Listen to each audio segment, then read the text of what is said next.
Term limits are a very popular reform in the sense that there are a lot of voters who are unhappy with their elected officials, and so they think term limits are a way of getting rid of them, getting some fresh blood in the political system. Maybe things will be better if we just kick the rascals out. That's the idea. The bottom line is that term limits reduce the ability of voters to select politicians they like, and they also reduce the incentives of politicians to work hard to please voters. So theoretically, there are a few reasons that we think elections work well. So one idea is that elections allow voters to select the politicians that they like. Another key idea is that elections induce politicians to work harder in order to get reelected. So you can think about those as both selection and incentives.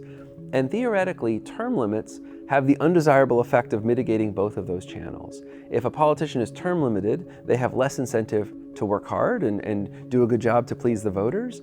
And if a politician is term limited, you take away one of the options from the voters. You don't give them the opportunity to select a politician that they might be the highest quality candidate.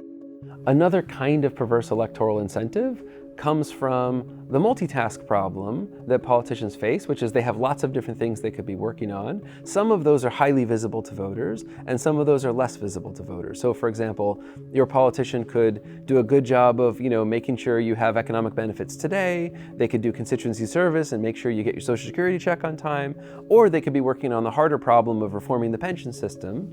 And electoral incentives might be causing politicians to focus more on the publicly visible things rather than the actually more important longer-term things. There is some evidence that term limits increase polarization in state legislatures. One potential explanation for this is that electoral incentives are inducing politicians to moderate in order to please the median voters in their districts and their constituencies.